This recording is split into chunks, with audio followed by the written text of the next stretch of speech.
Hola, youtubers. Vamos a ver qué es lo que pasa con Los Cuatro Fantásticos Primeros Pasos, la nueva película del universo Marvel en la que se supone han puesto todas las esperanzas los ejecutivos para que dé pie a la expansión de una nueva versión de este universo. Ya veremos si lo consigue. De momento las cosas parece que van razonablemente bien. Bueno, como siempre ocurre en este tipo de vídeos, nos encontramos entre los seguidores de una marca y de otra, los seguidores de unos personajes y de otros, los que están a favor de manera prejuiciosa, en el sentido de que han juzgado antes de verlo, y los que después de verlo siguen manteniendo esas opiniones, aunque no sean exactamente las que corresponderían. Vamos a tratar de ser sensatos. Seamos sinceros, no podemos negar que cada uno tiene su marca favorita, sus personajes favoritos. Yo, por ejemplo, soy más de Marvel que de DC, y esto podía inclinar más la balanza hacia ser positivo en esta película y menos en la de Superman, que ya opinamos en este canal sobre ella, y menudo revuelo que se organizó con las opiniones encontradas de los aficionados que veían una maravilla o veían un auténtico desastre. Yo creo que algo de esto pasa, pero más atenuado, con Los Cuatro Fantásticos Primeros Pasos.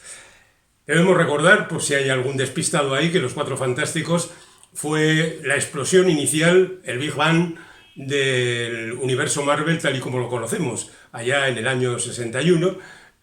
Stan Lee tiene la idea, o la copia, de otras editoriales, de hacer un grupo, una familia, en este caso una familia que se diferenciara, por ejemplo, de la Liga de la Justicia de DC, que era una acumulación de superhéroes ya con vida propia al margen del grupo. Y Los Cuatro Fantásticos no, Los Cuatro Fantásticos nacen los cuatro al mismo tiempo. Es un grupo, incluso dos de ellos son familia, luego dos de ellos se casarán, etcétera, etcétera, y van a recibir sus poderes al mismo tiempo porque hacen una exploración espacial y los rayos cósmicos alteran sus circunstancias, y uno se convierte en una roca viviente, el otro en una llama viviente, el otro en un chicle viviente, y la mujer del grupo, la mujer fantástica la llamaban, la chica fantástica la llamaban por aquel entonces, se vuelve invisible, y con el paso del tiempo irá adquiriendo otros poderes como la posibilidad de crear campos de fuerza, etcétera, etcétera. Pero bueno, todo esto los aficionados ya lo saben. ¿Qué es lo que pasa con Los Cuatro Fantásticos Primeros Pasos? Pues que son justamente esos, los primeros pasos, o los segundos, y hay que hacer un reseteo de las cosas y hay que contarlas de manera diferente. ¿Qué es lo que hacen? Pues irse a un supuesto universo diferente y empezar a contar las cosas como si ocurrieran en los años 60, años en los que nacieron los Cuatro Fantásticos en la realidad. Esto se lo podían haber saltado, lo del otro universo, pero bueno, en cualquier caso da igual, porque todos los que estamos viendo la película entendemos de qué va.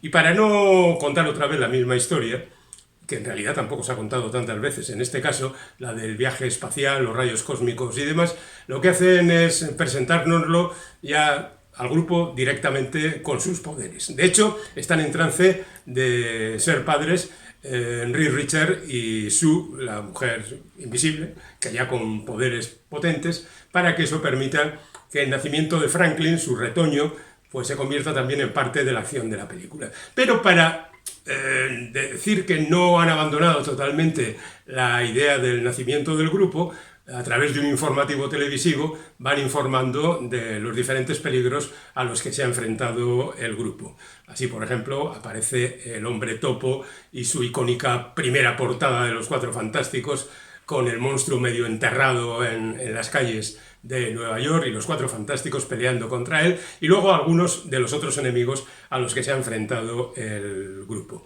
Y bueno, ese rato está bien, los efectos especiales no abruman, las cosas van saltando de un lado a otro. En realidad casi es una especie de password que va colocando piezas aquí y allá, de manera que la primera parte es un poco inconexa, pero tampoco nos vamos a poner especialmente tiesos a la hora de decir no, porque tiene defectos y porque esto y porque lo demás allá. No, incluso para un espectador novato que no ha visto nunca ni ha leído un cómic de Los Cuatro Fantásticos, pues la historia le es presentada de manera razonable, salvo por la primera secuencia, que es lo menos superheroico que hemos visto jamás en una película de superhéroes. Pero bueno, al margen de eso, digamos que se presentan los personajes, hacen sus chistes, aparecen personajes que ya conocíamos, desaparecen otros, no desaparecen porque no estaban, ¿no?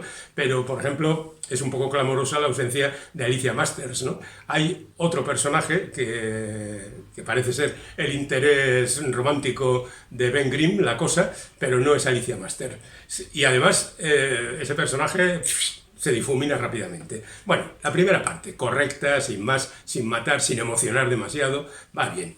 Hay quien la considera la mejor parte de la película, a mí me parece más interesante la segunda, cuando aparece Galactus. Porque Galactus es un ser todopoderoso, capaz de, bueno, se come planetas enteros, los vacía de energía, porque él necesita esa energía para alimentarse, y tiene un sicario, un lacayo, un explorador, que se llama Silver Surfer y que en los cómics es un hombre y aquí es una mujer. Hay más cambios de este tipo, pero son cambios en beneficio de la historia que se quiere contar. Bien, esta es una de las partes más interesantes de la colección de cómics, corresponde a los cómics 48, 49 y 50 de la colección, cuando Jack Kirby y Stan Lee se habían hecho ya con los personajes, habían presentado a multitud de ellos, nuevos, villanos, superhéroes también, como Pantera Negra, que nació en esta colección, y de repente aparece Galactus y aparece Silver Surfer, que es su heraldo. Y los Cuatro Fantásticos tienen que enfrentarse a él y solucionar el asunto. Hay notables diferencias con respecto a los cómics, que no contaré por supuesto, aunque sí he hecho en falta algunos elementos, por ejemplo, el Nulificador Supremo, que con ese nombre debería ser algo verdaderamente descomunal y que es una cosita, en los cómics estoy hablando, no estoy hablando de la película, y que es una cosita, pues, cuando menos discutible. Pero tenía la gracia de lo naif, de lo ingenuo, lo de, mira, tenemos que querernos absolutamente todo. Y aquí no, aquí se ha buscado otra solución, no pasa nada, porque casi la historia lo requería, ¿no? Y durante ese tiempo, pues, la amenaza pasa por diferentes etapas, los buenos se enfrentan al malo y van pasando cosas y ya está, y luego se acaba la película. ¿Qué podemos deducir de todo esto? Porque es una película entretenida, que está razonablemente bien hecha, que tiene 5 guionistas y 1 millón de técnicos de efectos especiales, como suele ocurrir normalmente, pero que los 5 guionistas han tenido muy poco trabajo porque gran parte de este ya venía de los cómics, aunque haya variaciones, de Stan Lee y Jack Kirby. Y seguramente, tal y como cuenta la tradición, la mayor parte de las ideas verdaderamente fabulosas correspondían a Jack Kirby, y los dibujos también, claro, por supuesto. Bien, dicho eso, digamos que la segunda parte también es entretenida y tiene una ventaja enorme esta película, y es que no llega a las 2 horas, con lo cual, bueno, pues ni tan mal. Y además al final pues te dicen, hey, los Cuatro Fantásticos volverán en Doomsday. Y bueno, pues no sé qué más decir, salvo que habrá quien habrá padecido la película y que la ha disfrutado más que yo me he quedado ahí en un terreno intermedio, y que me pregunto si Pedro Pascal es el mejor actor para representar a Reed Richards.